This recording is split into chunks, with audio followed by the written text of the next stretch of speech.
Big boss OTT, इसका नाम big boss OTT नहीं, हग बॉस टट्टी होना चाहिए।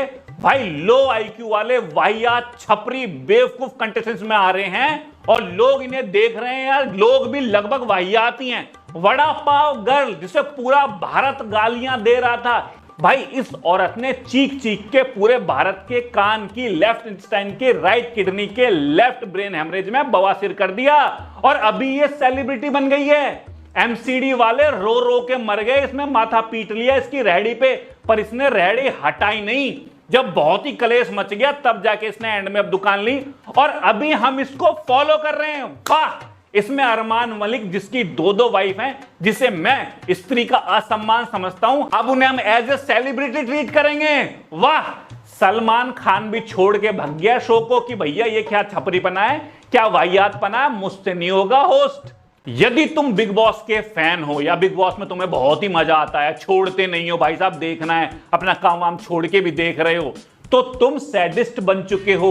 दूसरे की पीड़ा में, दूसरे के दुख में, दूसरे के प्रॉब्लम में, ह्यूमिलेशन में, बुली में यदि तुम्हें इंजॉय हो रहा है ना, तो ये एक सैडिस्ट पर्सनैलिटी है। आसपास बहुत सारा सैडिस्ट मचा हुआ है, इंटरनेट ट्रोल, बुली। आपने देखा होगा कुछ लोग आपके आसपास ऐसे होते हैं, स्कूल में, कॉलेज में, जब दूसरे के साथ बुरा हो रहा होता है, वो रो रहा होता है या उसे चिढ़ा रहे होते हैं, तो तुम्हें अच्छा लगता है। बल्कि बिग बॉस में इसे नॉर्मलाइज किया गया है। तुम लोगों को लगता है कि जब ये पॉपुलर लोग, ये सेलिब्रिटी लोग ये ऐसा करते हैं तो ये नॉर्मल है। बाहर जाके तुम ये करोगे, किसी के साथ होगा, एक्चुअली उसके प्रति आवाज उठानी चाहिए, उसका विरोध करना चाहिए, पर तुम्हें लगता है यार सब करते हैं तो ये नॉर्मल थिंग है। ये नॉर्मल थिंग नहीं है, ये धीरे धीरे एक्सट्रीम रूप लेती है। मुजफ्फरनगर का कांड देख लो भाई, वहां पर एक आदमी ने पहले अपनी पत्नी को मारा, फिर खुद को मारा, लोग वीडियो बना रहे थे, हॉस्पिटल नहीं ले गए उसको, वो मजे ले रहे हैं दूसरे की पीड़ा में। केरला में एक बंदे ने एक बॉडी पार्ट के 61 पीस किए क्योंकि उसे मजा आ रहा था। नोएडा कांड,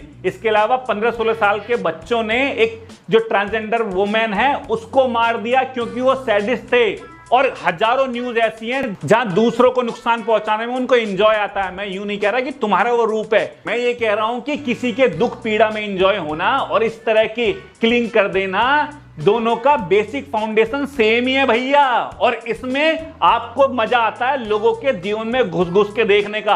अपना जीवन घंटा, लोग क्या कर रहे हैं, लोग यहाँ पे अश्लील हरकतें कर रहे हैं, रंग कार्यक्रम मना रहे हैं, चुम्माएं ले रहे हैं, अपने अर्धनंगे नाच रहे हैं। तुम्हें इंटरेस्ट आ रहा है कि भाई साहब इनके क्या हो रहा है, घर में घुस के देखें, बहुत ही मजा आ रहा है। इसे कहते हैं वॉयरिज्म। और इसी के कारण एमएमएस भी पॉपुलर होते हैं कि लोग किसी के पर्सनल मूवमेंट की छुप के कैप्चर करते हैं और जो वो इंटरनेट वगैरह पे आ जाता है तो उसे जस्टिफाई भी करते हैं। आप जैकलिन फर्नांडिस का आ गया, उसने कहा मेरा पर्सनल मूवमेंट था यार, तुम लोग मत शेयर करो।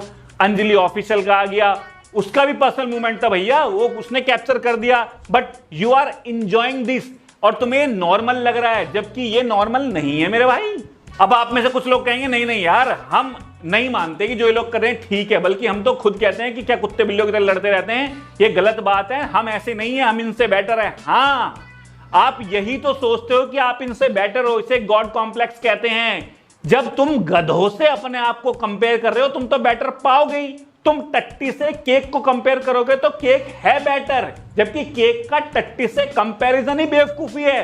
तुम इनसे अपने आप को कंपेयर मत करो, अपने से खुद को कंपेयर करो कि क्या तुम बेटर देख सकते हो। अभी पिछले सीजन में हमारे घर के आसपास 14-15 साल के बच्चे कह रहे थे कि भैया सिस्टम को वोट करो, सिस्टम को। मैंने कहा क्या घंटे का सिस्टम है भाई। वो 15-16 साल का बच्चा, उसको अपनी जिंदगी से कुछ नहीं लेना, अपनी पढ़ाई से कुछ नहीं लेना, लोगों के पीछे पड़ा है कि सिस्टम को वोट दो। एक्चुअली इसे ट्रांसपेरेंस की थ्योरी कहते हैं। मतलब कि कोई भी बच्चा, बड़ा व्यक्ति किसी भी इन्फ्लुएंसर में, किसी भी यूट्यूबर में, किसी भी सेलिब्रिटी में अपने बड़े भाई, चाचा, ताऊ या कुछ भी ऐसा देखता है कि ये जीतेगा ना तो मैं जीतूंगा, जबकि वो जीत गया लेकिन ये 15 साल का बच्चा तो अब भी नहीं जीता, ये तो अब भी फेल हो गया। या 18-20 साल का जो बंदा कुछ भी स्ट्रगल कर रहा है, उसकी नौकरी तो अब भी लगी, उसकी जो तनख्वाह है उसमें कोई इंक्रीमेंट नहीं हुआ, उसके माँ बापों का भला नहीं हुआ। अरे भैया सिस्टम को बाद में जिताना, पहले खुद को जिता लो, हैं, पहले अपना भला करो। अपने परिवार का भला करो, अपने आसपास के लोगों का भला करो, फिर ये सिस्टम और कस्टम का भला कर लेना। ये और हम लोग तुम्हें मैनिपुलेट करने के लिए आते हैं। हमारे तो भैया पैसे बन रहे हैं, तुम्हारा क्या बन रहा है? झुनझुना। तो भाई यदि तुम बिग बॉस को देखते हो तो जब टाइम मिले एक पर्टिकुलर टाइम के लिए कि हाँ भाई मजा आ रहा है, एंटरटेन हो रहे हैं, देख लिया। लेकिन ऐसा नहीं है कि बैठ गए टाइम पे कि यार बिग बॉस देखना है, क्या हो रहा है बिग बॉस में, 24 घंटे लगे पड़े हैं, हर टाइम बिग बॉस की बातें हो रही हैं। ऐसा नहीं है। अपनी लाइफ को अपग्रेड करो, और अगर देखना है तो कुछ यूट्यूब पे प्रॉपर जो आपकी लाइफ को वैल्यू दें, उन वीडियो में अपने टाइम को इन्वेस्ट करो। ये झंड पने को देख के अपनी जिंदगी को झंड मत करो। एक तो बिग बॉस में तुम अपना टाइम वेस्ट कर रहे हो, ऊपर से अपनी पर्सनैलिटी को भी डार्क बना रहे हो, साइको बन रहे हो, सैडिस्ट बन रहे हो, वॉयस्टिक बन रहे हो, और फिर भी देखे जा रहे हो, पागल हो रहे हो। ये बिग बॉस वाले तो कमा रहे हैं, अनिल कपूर भी पैसे कमा रहा है, सलमान खान भी पैसे कमा रहा है, हम भी पैसे कमा रहे हैं, और तुम क्या कमा रहे हो? आथू।